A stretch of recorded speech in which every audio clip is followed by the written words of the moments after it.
They slapped handcuffs on me, right in my own driveway. 6:30 a.m., just grabbing my lunchbox. 2 squad cars lit up the frost, lights flashing through diesel smoke from my truck. My coffee steamed on the porch as I stood there, boots crunching ice, wrists zip-tied. My neighbor Bethany, in her pink fuzzy robe, filmed everything, screaming, "He's trespassing on HOA property! Arrest him!" Cops looked baffled. Plot twist. I'm not even in her HOA. I bought this house to escape that suburban nightmare. No rules, no fines, no Karens. But Bethany claimed my driveway anyway. Huge mistake. I'm an electrician. I know how to turn rules against rule-obsessed people. By the end, her HOA empire will cost her thousands, her board seat, and her ego. She'll regret ever filming me. Waking up to cops on your own land? Insane. What's your worst HOA horror story? Drop it below. I read them all, and the wildest might get a shout-out next video. Stick around. Payback's coming in hot. I'm Jake, 45, divorced electrician who bought this Colorado farmhouse with one simple goal: escape HOA hell forever. My ex-wife's subdivision had rules for everything: doormat colors, grass height, even which direction you could park in your own driveway. After she took half my assets in the divorce, I used what was left to buy 2 acres of freedom. Old house, creaky hardwood floors, and 0 covenants. Perfect. The smell of sawdust and decades-old varnish hit me as I walked through my new place. Sure, the kitchen was Reagan-era beige and the fence looked like it survived a tornado, but it was mine. No monthly fees, no architectural committees, no Karens with clipboards. Then I met Bethany. Week 2, I'm trimming the hedge between my property and the subdivision next door, Willowbrook Estates, where every house looked like it came from the same Home Depot catalog. That's when she appeared. White Escalade. Blessed license plate frame. Enough makeup for a Vegas show at 9 a.m. Bethany Morrison, 52, self-appointed queen of suburban perfection, clicking across my driveway in designer heels like she owned the place. Welcome to the neighborhood. Pure artificial sweetener smile. I'm Bethany, HOA president. We need to discuss community standards. I set down my hedge trimmer, bark chips stuck to my work gloves. Thanks, but I'm not in your HOA. Her smile cracked. Well, yes, but your choices affect our property values. She whipped out a laminated folder. Who laminates complaints? Spreading papers like a prosecutor. This overgrown vegetation is unsightly. And that truck. She pointed at my 1987 Ford pickup that I was restoring. It's not appropriate for our area. The audacity punched me in the gut. This woman stood on my land, dictating my property management because it offended her subdivision sensibilities. Lady, you have 0 authority here. I bought this place to escape HOA garbage. The mask dropped. The mask. Her voice went full manager summoning mode. You should join our standards. I'll be watching your property for the community's sake. But here's where it got personal. As she strutted back to her Escalade, she stopped at my mailbox, and started taking photos of my address, my property, my truck. Then she made a phone call, loud enough for me to hear. Yes, I need to file a county complaint about unsafe vehicle storage and potential health violations. The taste of diesel exhaust mixed with her cloying perfume as she drove off, already plotting my misery from her climate-controlled fortress of beige.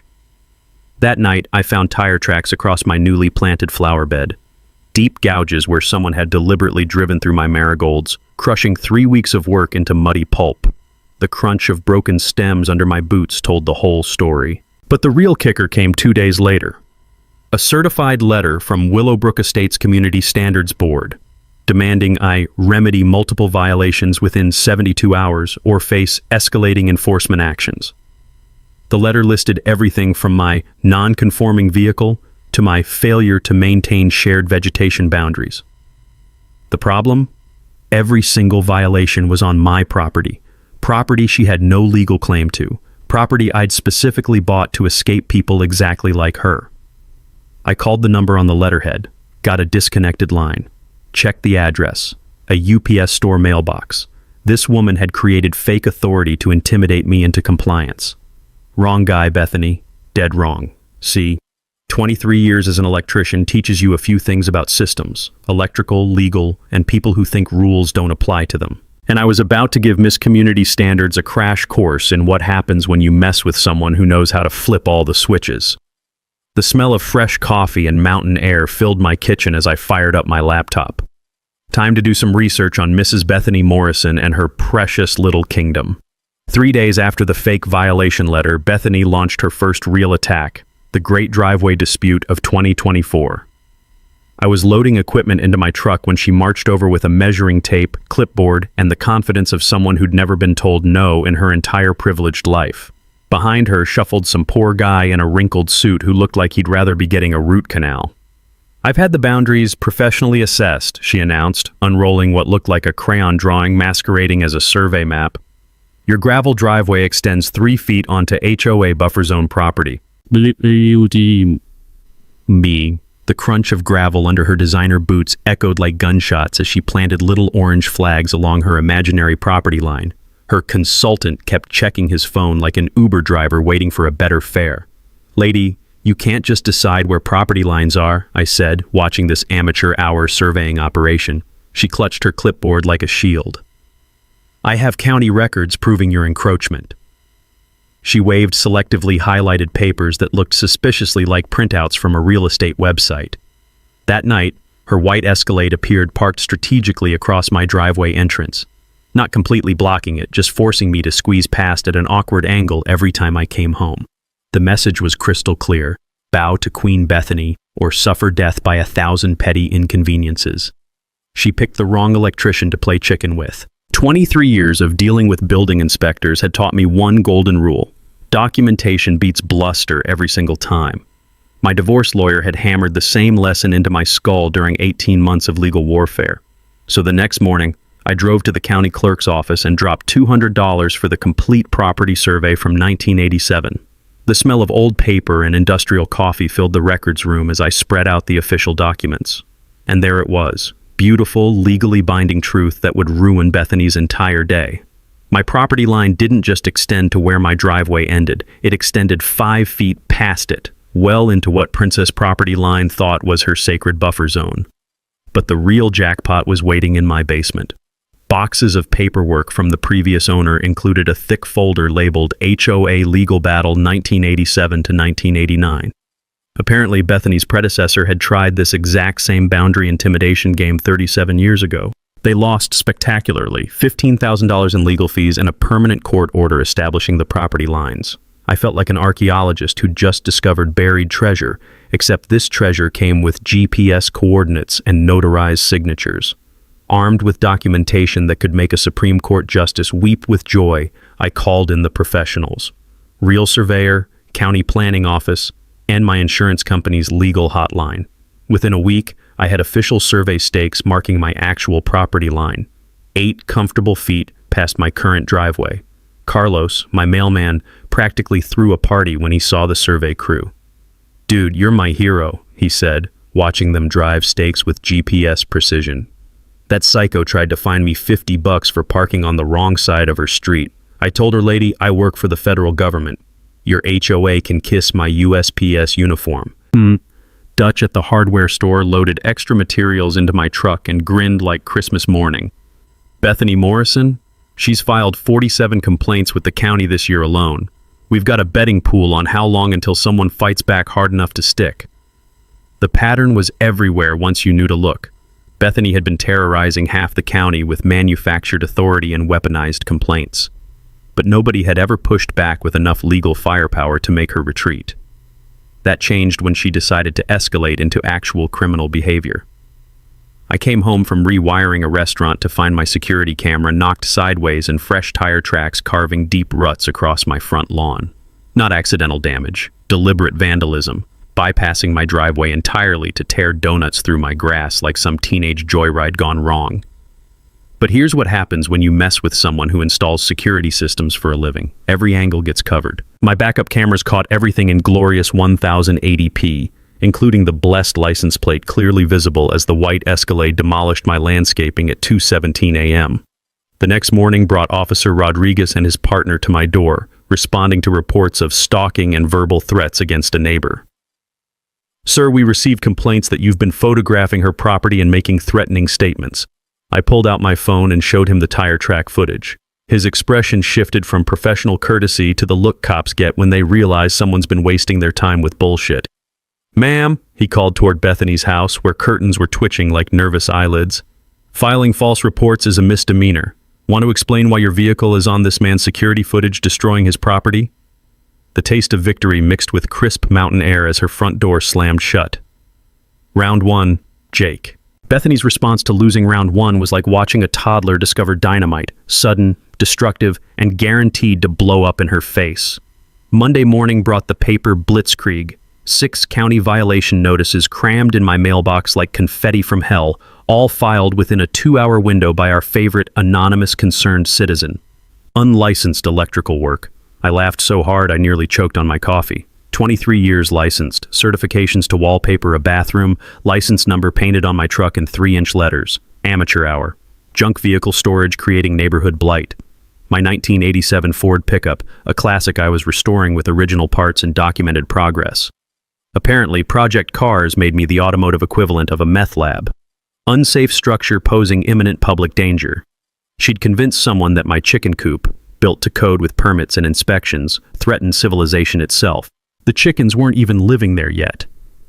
The smell of fresh bureaucratic nonsense filled my kitchen as I spread out the notices. Each demanded immediate compliance or $500 fines per violation. But here's where Bethany's tech skills betrayed her. The county's digital system timestamps everything, including IP addresses. She'd literally spent 2 hours at her computer manufacturing violations like running a harassment assembly line. Same computer, same morning, same desperate woman losing her mind. I called Maria Santos, the county inspector, directly. 20 years of construction work taught me that inspectors appreciate contractors who don't play games. "Jake, I saw your file this morning," Maria said when she arrived, zero patience for nonsense radiating from her clipboard. "Let me guess, HOA neighbor with authority delusions?" We walked through everything together. She verified my electrical permits, examined restoration documentation, spent 10 minutes praising my chicken coop craftsmanship. Her pen never moved except to sign approvals. "Want to see something interesting?" Maria pulled out her tablet, showing complaint statistics that made my electrician heart sing. Anonymous complaints require specific safety concerns and code citations. These just say violations exist without details. That's not how legitimate reporting works. The screen showed filing data by address. Bethany Morrison, 73% of all violations in our 60-square-mile district over 12 months. 73%. One address terrorizing an entire county.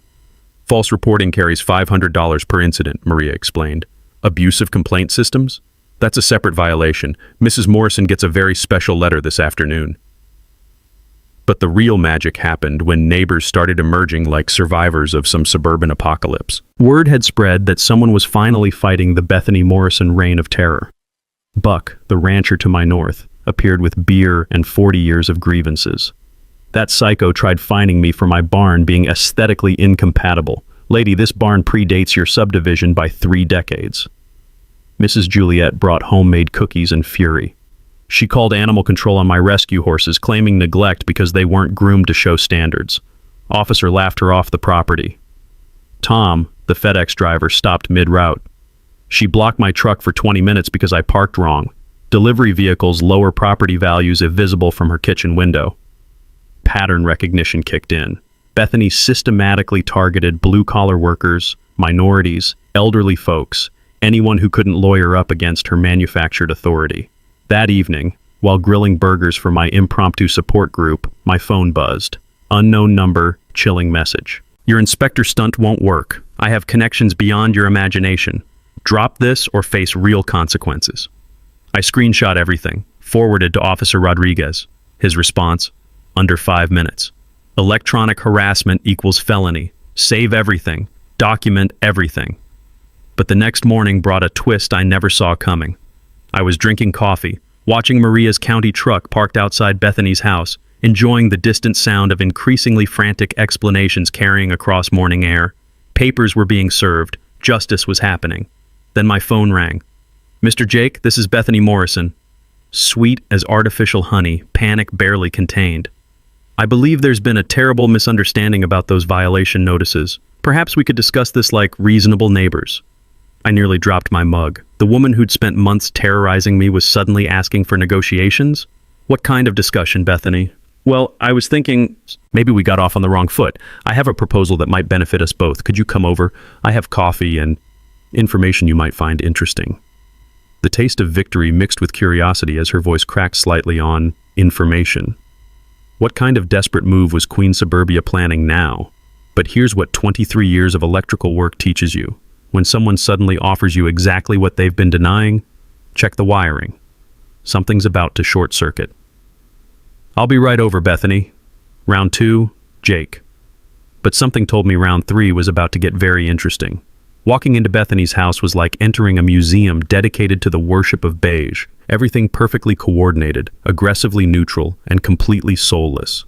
She led me through her temple of suburban conformity to the kitchen, where fresh coffee waited alongside what looked like a surrender treaty written on legal letterhead. But the smell of vanilla candles couldn't mask something else, the sharp, acrid scent of desperation. Please, sit. Her usual drill sergeant tone had been replaced by something almost human. I think we've both gotten carried away with this property situation. I stayed standing, 23 years of electrical house calls having taught me to always keep an exit strategy mapped out. Jake, I want to be completely transparent. She slid a thick envelope across her granite countertop. I may have been overzealous in my community oversight. This is $3,000 for any inconvenience. Real money, crisp hundreds still in bank bans. But her hands trembled as she poured coffee, and she kept glancing toward the window like expecting SWAT teams. What's the catch? No catch, just neighbors resolving differences. You might consider selling, though. I have real estate contacts who could get you significantly above market value. Win-win situation. The pieces clicked like circuit breakers falling into place. The panicked phone call, sudden cash offers, carefully worded, above market value. This wasn't negotiation. This was extortion gift-wrapped in suburban pleasantries. And if I refuse your generous offer, her mask cracked just enough to reveal something ugly underneath. County investigations can become very complex, expensive, time-consuming. Hate to see your electrical business suffer during prolonged bureaucratic processes. Jackpot. Textbook racketeering delivered with a smile. But what Princess Property Values didn't realize was my phone had been recording since her doorbell chimed, courtesy of an app my divorce lawyer had recommended for difficult negotiations. Fascinating offer, I said, projecting toward my shirt pocket. So you're saying if I don't sell my property, you'll weaponize fake county complaints to destroy my livelihood? I never said fake, but you explicitly threatened to make my business suffer through bureaucratic harassment unless I comply with your demands? Her coffee cup rattled like chattering teeth. You're misinterpreting my words. I pulled out my phone, stopped recording, hit playback. Her voice, crystal clear. County investigations can become very complex. Hate to see your business suffer. She went pale as fresh printer paper. You recorded our private conversation. Colorado's one-party consent state, completely legal. Thank you again, divorce lawyer education. But here's where Bethany's desperation revealed the real story. While she hyperventilated about recordings, I spotted what she'd tried to hide, a stack of mail featuring more red final notice stamps than a deadbeat's kitchen table. IRS Colorado State Attorney General. Willowbrook Estates, HOA, legal action pending. And one that made my electrician brain light up like a Christmas tree. U.S. Department of Veterans Affairs, Fraud Investigation Division. Bethany caught me reading and frantically swept everything into a drawer, but too late. The puzzle pieces were assembling themselves into a very ugly picture. Bethany, when did you last attend an actual HOA board meeting? That's absolutely none of your... Because Linda Juliet, your treasurer, told me something interesting yesterday. The board voted you out 8 months ago, but you kept collecting dues and issuing fines anyway. Her designer kitchen suddenly felt like a cage as she pressed against the sink. You don't understand community dynamics. I understand that collecting money under false pretenses is fraud, filing fabricated government reports is a felony, and threatening livelihoods for compliance money, that's organized crime with a Homeowners Association theme. The vanilla candle scent mixed with genuine fear sweat as reality demolished her suburban delusions. But the real bombshell was yet to come. Also interesting, I continued, that VA envelope. Funny thing about veterans benefits fraud, federal investigators take that personally, especially when someone's been collecting disability payments for PTSD from military service. That never happened. Her legs went out. She actually slid down the cabinet doors to sit on her pristine kitchen floor. How did you... Public records, Bethany. Your house purchase shows a VA loan, but military service records are surprisingly easy to verify when you know the right people. Turns out, falsifying military service for financial benefits carries a 20-year federal sentence. She started crying, actual tears mixing with mascara, creating dark streams down her foundation-caked cheeks. You don't understand the financial pressure, the debts, everything's falling apart. For maybe half a second, I felt sorry for her. Then I remembered handcuffs in my own driveway and malicious tire tracks through my flower bed. Here's what's going to happen, I said, looking down at this pathetic creature who'd terrorized half a county. You're going to stop. All of it. The fake complaints, the harassment, the unauthorized fee collection, everything. And if I do, then maybe this recording stays private. Maybe I don't call the VA fraud hotline. Maybe. The mountain air tasted like justice as I left her crumpled on her kitchen floor, finally understanding that her reign of suburban terror was officially over. Round 3, Jake. But something told me Bethany's desperation was about to get dangerous. 2 days after watching Bethany crumble on her kitchen floor, I was drowning in dusty property records at the county courthouse when I struck pure legal gold. I'd gone there hunting easement laws, electricians' attention to boring details that most people ignore. What I found instead was financial TNT with a 20-year federal fuse attached. The smell of decades-old paper and industrial courthouse coffee filled my nostrils as I spread documents across the scratched metal table. That's when I spotted something that made every hour of divorce paperwork suddenly worth it. Bethany Morrison owed $47,000 in unpaid HOA assessments to her own community. Not a mistake. Not a processing error. $47,000 in legitimate fees, fines, and special assessments that the Queen of Community Standards had somehow avoided paying while fining her neighbors for grass height violations. But the real kicker was buried in Willowbrook Estates board minutes, public records that anyone could access if they had the patience to sit in uncomfortable chairs for 3 hours. Bethany had been voted out as HOA president 8 months ago. Unanimous decision. The resolution cited financial irregularities and systematic abuse of authority. She'd simply ignored the vote and kept operating like some kind of suburban dictator whose term had expired but refused to leave office. Linda Juliet, the real treasurer, confirmed my suspicions when I called from the courthouse parking lot. We've been trying to remove her from bank accounts for months, Linda's voice cracked with frustration. But she set up original banking as sole signatory, legal limbo while lawyers untangle signature cards from 2019. So she's been stealing? Nearly $30,000 in unauthorized collections over 12 months. Dues, fines, special assessments, all deposited into accounts only she controls. The courthouse steps felt cold under my boots as the magnitude hit me.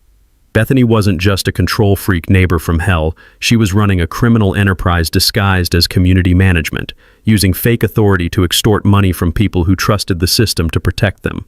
But my buddy Rick from the Veterans Group had delivered the nuclear option. Rick's contacts in federal investigations had pulled Bethany's complete VA file, and what they found was criminal stupidity so pure it belonged in a textbook.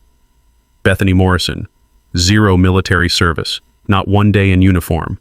But her VA loan application claimed 3 years active duty with combat deployments to Afghanistan, complete with fabricated service numbers and forged DD-214 discharge papers.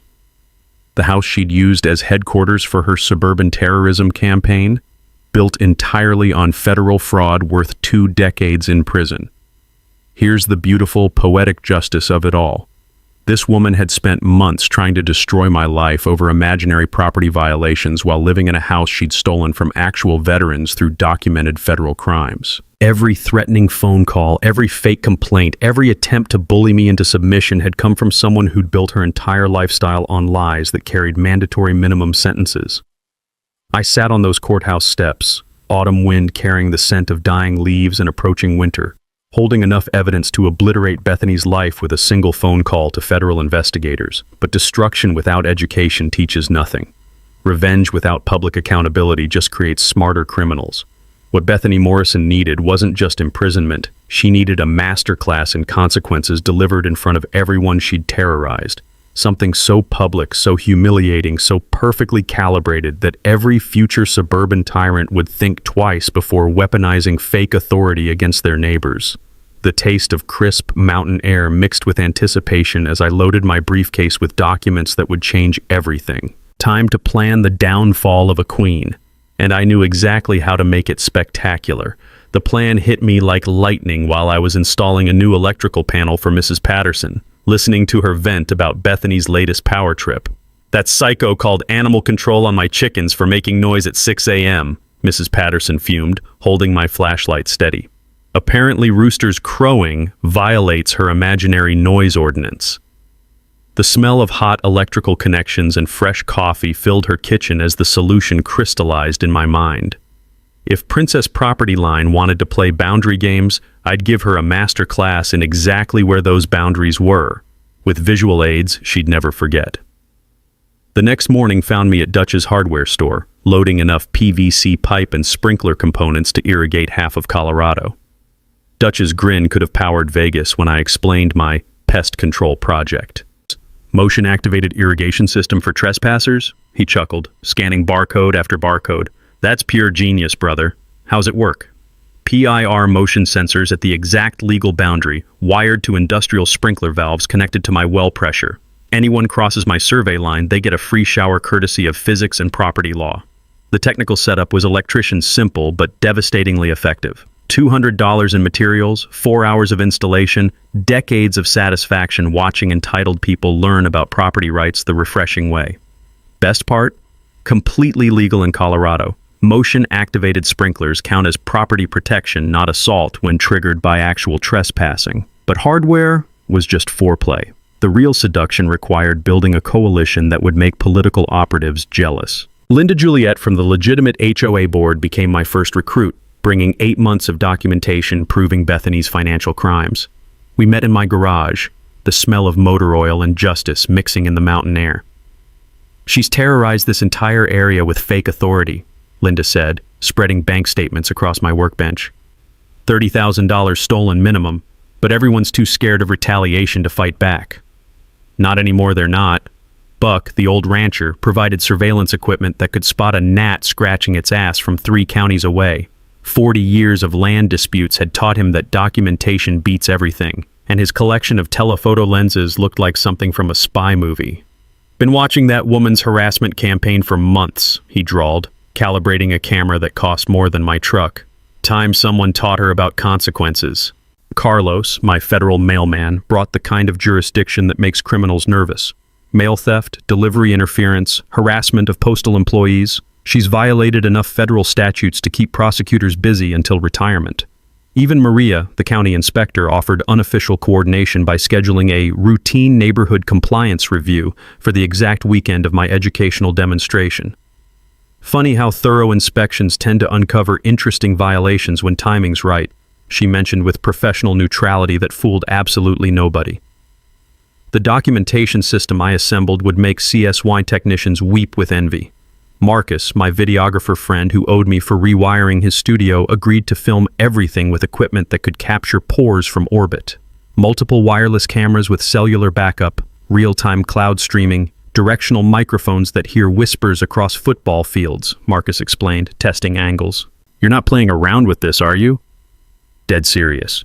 This woman needs public education about reality, delivered with maximum visual impact. But the stroke of pure evil genius came through Linda's intelligence network. Bethany's subdivision was hosting their annual neighborhood barbecue the same weekend. Perfect timing for maximum audience participation in community education. Invitations flowed through underground channels like Samizdat Literature. County officials, local media, legitimate board members, and every neighbor who'd suffered under Bethany's manufactured authority reign. The cover story was brilliant in its simplicity. Property line education with professional surveying, followed by community barbecue discussing neighborhood cooperation. Dutch donated grilling supplies with conspiratorial enthusiasm. Wouldn't miss this educational opportunity for anything. Mrs. Patterson offered potato salad and 40 years of righteous anger. That woman tried fining me for chickens making chicken noises. Time someone fined her for making human nonsense. Tom, the FedEx driver, coordinated his route for maximum documentation value. Been waiting months to watch karma catch up with that suburban terrorist. The garage filled with sawdust scent and anticipation as final preparations came together. Survey equipment calibrated to satellite precision. Sprinkler system tested and primed for action. Evidence files organized for devastating presentation impact. But the crown jewel remained Rick's Veterans Group surprise. Federal investigators conducting routine verification procedures would just happen to be in the neighborhood, ready to present their findings about VA fraud to any interested community members. The taste of crisp mountain air mixed with approaching justice as I reviewed the timeline one final time. Everything synchronized for maximum educational impact, minimum legal exposure, and complete obliteration of Bethany's delusions of authority. Saturday morning, 10 a.m. Property line education begins. Bethany Morrison was about to receive the most expensive lesson of her privileged life, delivered with industrial-strength consequences and professional documentation. Class was almost in session. The night before my property line education event, Bethany went full psycho at 2:17 a.m., and my security cameras caught every glorious second. I woke to metal scraping concrete outside my window. The taste of adrenaline mixed with mountain air as I grabbed my phone and pulled up the security feed. There she was. Princess Property Values dressed head to toe in black like some suburban ninja attacking my survey stakes with a crowbar. The infrared cameras captured everything in stunning detail. Bethany grunting and cursing as she tried to destroy perfectly legal boundary markers, muttering threats that would make truckers blush. But here's what happens when you sabotage an electrician's property. Every system has backup systems. She managed to yank exactly one stake before my motion-activated sprinkler system engaged with prejudice. The blast of ice-cold well water hit her like a freight train, spinning her around and launching the crowbar into orbit. She shrieked loud enough to register on seismic equipment, slipped in the instant mud bath she'd created, and face-planted in my flower bed with the grace of a falling refrigerator. But the comedy masterpiece happened when she tried escaping back to her house. Each panicked step triggered additional sprinkler zones, creating a gauntlet of high-pressure hydration that soaked her from every angle. By the time she reached her front door, she looked like a drowned poodle wearing expensive athletic wear. The footage was so perfect I considered submitting it to America's Funniest Home Videos. But Bethany's midnight gardening expedition was just the opening act. The main performance arrived with Saturday's sunrise in the form of a bribery attempt so blatant it belonged in law school textbooks. I was loading coolers with ice when she materialized at my door, looking like she'd spent the night wrestling demons and losing badly. Her usual magazine-perfect appearance had been replaced by dark circles, smeared mascara, and the kind of desperate energy that radiates from people whose lives are actively imploding. "Jake, we need to discuss today before people arrive." Her voice cracked like old wood under pressure. She produced an envelope thick enough to stop bullets. Cash, serious cash, still wearing bank wrappers. $20,000, she said, hands trembling like earthquake aftershocks. "More than enough to resolve our misunderstandings. You could take a vacation, maybe reconsider this afternoon's activities." The morning air carried her desperation like expensive perfume applied with a paint roller. "And if I refuse your generous donation?" Her facade shattered completely. "Then I make phone calls. Your electrical license gets reviewed for mysterious code violations. Business insurance faces sudden scrutiny. County health inspectors develop intense interest in your septic system." I pulled out my phone, started recording, made sure she could see the screen. "Repeat that threat, please, for clarity." She realized she'd just handed me a federal case wrapped in a bow. "I didn't mean..." That came out wrong. "You offered 20 grand to cancel a neighborhood barbecue, then threatened professional retaliation if I refused. That's extortion with federal jurisdiction sprinkles on top." But here's where Bethany's panic revealed something I hadn't expected. Her white Escalade sat in my driveway, engine running, packed with moving boxes like someone planning immediate evacuation. "Planning a trip, Bethany?" She glanced toward her escape vehicle, realizing I'd spotted the evidence. Just reorganizing some storage items. Reorganizing before federal investigators complete their VA fraud review? Fascinating timing coincidence. That's when her psychological dam burst spectacularly. "You don't understand," she screamed loud enough to crack windows 3 counties over. "Everything's collapsing. The board, the accounts, the mortgage payments. I need that money to survive." Neighbors emerged from houses like prairie dogs, sensing drama. Mrs. Patterson appeared with coffee and the expression of someone preparing for premium entertainment. "I built this community," Bethany continued her public meltdown. "I maintained standards. I protected property values. And this is my reward? Harassment from some divorced electrician who doesn't appreciate civilized society?" Buck strolled over with camera equipment, looking like National Geographic photographer heading to document rare wildlife. "Morning, Jake. Sounds like someone's having difficulties." Carlos pulled up in his mail truck, off-duty but unable to resist front-row seats to suburban collapse. This the lady who tried fining federal employees for doing federal jobs? But the twist that made everything perfect came when Linda Juliet arrived early for barbecue setup and overheard Bethany's financial confession. "Wait," Linda called out, pulling out her phone. "Did she just admit to stealing HOA funds because she needs money to survive? Because I've been looking for that confession for 8 months." Bethany realized she'd just confessed to embezzlement in front of witnesses, cameras, and the actual HOA treasurer who'd been building a criminal case against her. The smell of coffee and approaching justice filled the morning air as reality demolished her final delusions. "You want this resolved quietly?" I asked. "Pack your boxes, leave the county, never contact anyone here again." She looked around at the growing crowd documenting her collapse, at 20 years of suburban terrorism ending in spectacular public humiliation. "This isn't over," she whispered. "Lady, it's been over since you called cops on me for existing. You just forgot to stop digging."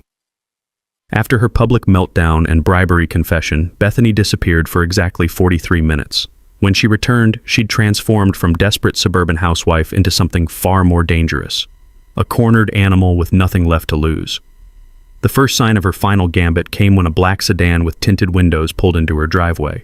2 men in expensive suits emerged, carrying briefcases and the kind of authority that comes with federal badges. But something felt wrong about the whole scene. Their timing was too convenient, their presence too theatrical.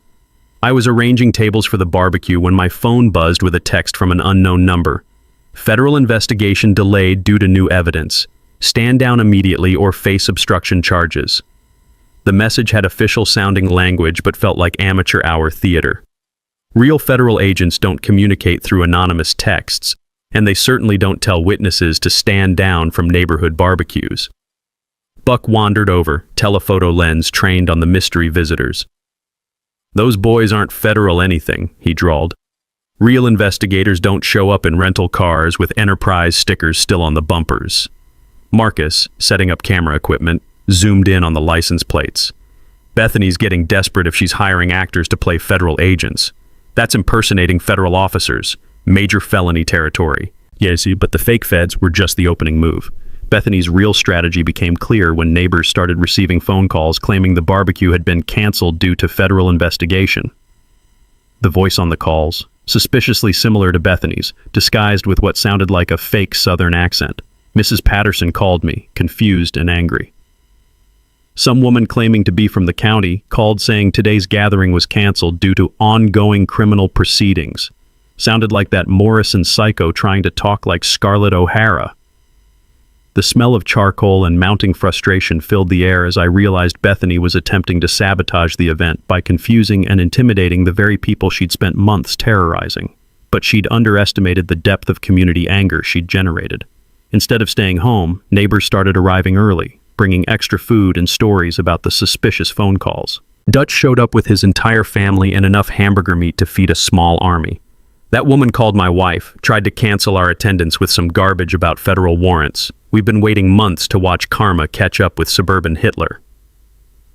Carlos arrived in his personal vehicle, bringing his wife and teenage kids who wanted to witness the crazy HOA lady finally getting what she deserves.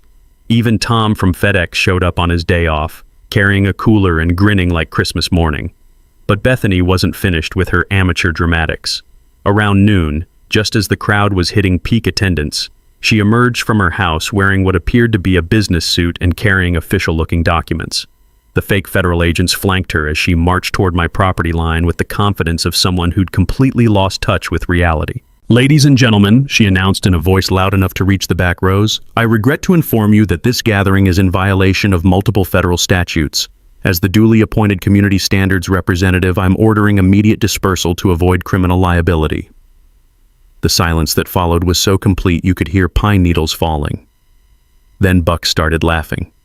Deep, rumbling ranch owner laughter that built into something infectious. Soon, half the crowd was giggling, pointing at Bethany's theatrical federal agent costume party. "Ma'am," Linda Juliet called out, holding up her phone, "I'm recording this for our embezzlement case file. Please continue explaining your federal authority to prosecute neighborhood barbecues." That's when one of Bethany's fake agents made a critical error. He tried to confiscate Maria's county inspector credentials, claiming they interfered with federal jurisdiction. Maria, who'd been quietly documenting code violations on Bethany's property, looked at the guy like he'd just claimed to be Superman. "Sir, you just attempted to interfere with a county official performing lawful duties. That's a felony." She pulled out her radio and called for real backup. "Dispatch, I need Sheriff's Department at address for impersonation of federal officers and interference with county business." The fake agents realized they'd wandered into felony territory and headed for their rental car faster than roaches when lights come on. But Bethany, completely unhinged at this point, chased after them, screaming about breach of contract and demanding her money back. The crowd watched in fascination as Queen Suburbia's final, desperate gambit collapsed in spectacular fashion. She'd hired actors to play federal agents, attempted to cancel the event through fraudulent phone calls, and then publicly confessed to paying people to impersonate federal officers. The sound of approaching sirens mixed with the smell of grilling burgers as real law enforcement arrived to sort out Bethany's latest crime spree. But the best part was yet to come, because while Bethany had been busy staging amateur theater, actual federal investigators had been watching everything from unmarked vehicles, documenting her attempts to obstruct their legitimate investigation. The education was about to begin in earnest. The real federal agents revealed themselves just as Bethany finished chasing her fake ones across the yard, screaming about refunds. Special Agent Torres and Agent Kim emerged from a gray sedan that had been parked inconspicuously down the road for the past hour, badges displayed and expressions suggesting they'd enjoyed every moment of Bethany's amateur dramatics. "Ma'am, we need to discuss your recent activities," Agent Torres announced, his voice carrying the kind of authority that makes criminals wet themselves. The crowd of 50-plus neighbors went silent, except for the gentle sizzle of hamburgers on grills and the distant sound of Bethany's world ending in real time. But before the federal education could begin, Bethany decided to make one final, spectacular mistake. She spotted my motion sensor sprinkler system and apparently decided that destroying the evidence of her midnight sabotage attempt would somehow save her from federal charges. In front of 50 witnesses, 2 federal agents, 3 county officials, and enough cameras to film a documentary, she grabbed a shovel and charged toward my property line. "This is all your fault," she shrieked, raising the shovel like some kind of suburban battle axe. "I'm ending this property line nonsense right now." The first step onto my property triggered the closest sprinkler zone. The second step activated 2 more. By the third step, Princess Property Values was caught in a crossfire of high-pressure irrigation that spun her around like a washing machine on steroids. The shovel went flying, her business suit became transparent, and her carefully applied makeup ran down her face in colorful streams that would make Picasso jealous. But here's the beautiful part. She kept advancing, triggering sensor after sensor, creating a water show that Disney would envy. The crowd watched in stunned amazement as Bethany Morrison, would-be suburban dictator, got systematically soaked by the very property line she'd spent months trying to steal. She slipped in the mud, fell face first into my flower bed for the second time in 12 hours, and came up looking like she'd been dunked in a swamp. But the irrigation system wasn't finished with her education. Every time she tried to stand, another sensor activated. Every attempt to retreat triggered a new zone. She was trapped in an automated demonstration of property rights that was both hilarious and deeply satisfying to watch. "Turn it off!" she screamed, covered in mud and streaming water. "This is assault!" That's when I delivered the mic drop moment I'd been saving for months. "Ma'am, You're trespassing on clearly marked private property, destroying landscaping and threatening people with a weapon. The sprinkler system is just watering my lawn, not my fault you're standing in it." The crowd erupted in applause mixed with laughter as Bethany realized she'd been defeated by basic irrigation technology and property law. Agent Torres stepped forward, somehow managing to maintain professional composure while watching a federal fraud suspect get educated by sprinklers. "Mrs. Morrison, you're under arrest for wire fraud, mail fraud, impersonation of federal officers, and violation of the Veterans Benefits Act. You have the right to remain silent." But Bethany wasn't done making mistakes. As Agent Kim approached with handcuffs, she tried to run, forgetting that she was still standing in the middle of my motion sensor grid. The sprint toward her house triggered every remaining sprinkler zone in sequence, creating a gauntlet of water that would challenge Olympic athletes. She made it exactly 15 feet before slipping again, this time sliding across my driveway like she was stealing second base. The handcuffs went on while she lay in a puddle of her own making, soaking wet, covered in mud, and surrounded by 50 neighbors who'd suffered under her manufactured authority for years. Dutch started a slow clap that built into thunderous applause. Mrs. Patterson whooped like she was at a rodeo. Carlos filmed everything on his phone, probably planning to share it with postal workers nationwide. But the absolute perfect ending came when Linda Juliet stepped forward with a folder full of financial documents. "Agents, I have complete records of the embezzlement scheme, including bank statements showing where the stolen HOA funds went. Turns out, most of it funded her fraudulent lifestyle and legal fees for the VA loan fraud." Agent Torres accepted the evidence with professional gratitude. "Ma'am, this documentation will be extremely helpful for the prosecution." As they loaded a still-dripping Bethany into the federal vehicle, she looked back at the crowd with pure hatred.